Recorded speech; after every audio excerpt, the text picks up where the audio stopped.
Good evening and thanks so much for joining us for the news at 11 on this election night. I'm Dawn Baker. And I'm Mike Seela.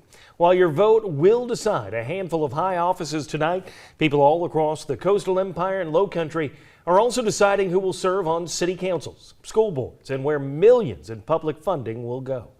We have live team coverage with crews close to home as well as in Atlanta, where watch parties for the governor's race and U.S. Senate are still going on and supporters are waiting on results. We do want to start with our team in Atlanta at the Georgia governor's watch parties with Brian Kemp, governor, incumbent, Republican, in the lead right now. Our Jessica Savage is live at the Kemp campaign party. She joins us now. Jessica, how's it going there? Must be pretty exciting. The energy is high, the mood is celebratory as Governor Brian Kemp continues to widen his lead over challenger Stacey Abrams. Hundreds of supporters behind me. You can see a large crowd has gathered as they wait for the governor to take the stage at this time. We are at the Roxy at the Battery in Atlanta, where this election watch party is currently underway right now. So at this moment, it appears that he has clinched a victory once again against Abrams with 54% of the vote. Now that's according to unofficial results from the Georgia Secretary of State's office, and he's held a solid lead for most of the evening as those votes are being counted across the state. It's something local state representative Jesse Petrie told me he expected after campaigning for the governor. Take a listen. Well, today I woke up and voted in person in Savannah, and then I made it, did some other phone calls to encourage people to get out and vote. Made the trip up here to be with this governor and other statewide candidates that I believe are going to all do quite well tonight.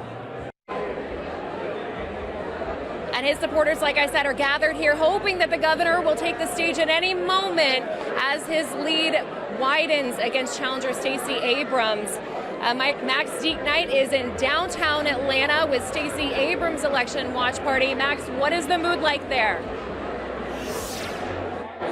Yeah, Jessica, it's very interesting. It's also very loud here. There are a lot of people here, but the mood is definitely different. As the results started to roll in and it became more and more clear that Governor Kemp was expanding his lead, the music got louder and there seemed to be more of encouragement to say, hey, maybe next time around. Several speakers have come up in that time and said things like, listen, this is a grassroots effort. This is a movement that we've started. It doesn't end here tonight. But there have been no concessions here. Let's not be confused about that. There are still many people here tonight hoping that Stacey Abrams can somehow have a comeback and maybe force a runoff. But of course, as we continue to look at the results and more votes come in, it is becoming more and more clear that it does look like Governor Kemp will be reelected. He will get another 4 years in the governor's office. But again, there's still hundreds of people here tonight at the Hyatt Regency here in downtown Atlanta, awaiting results, awaiting a potential speech, whether it's a victory speech or more than likely a concession speech from Stacey Abrams. Many people here, though, very proud of the Abrams campaign, the movement over the past 5 years that has turned a lot of seats blue, especially the 2 Senate seats that did turn blue in the 2020 general election, then turned into runoffs. So we will be here throughout the rest of the evening and, of course, stick with WTOC for results. But for now, back to you all in the studio in Savannah, guys.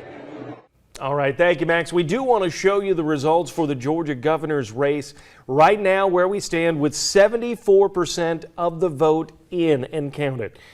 Republican incumbent Brian Kemp with 54% of the vote with 1.9 million votes.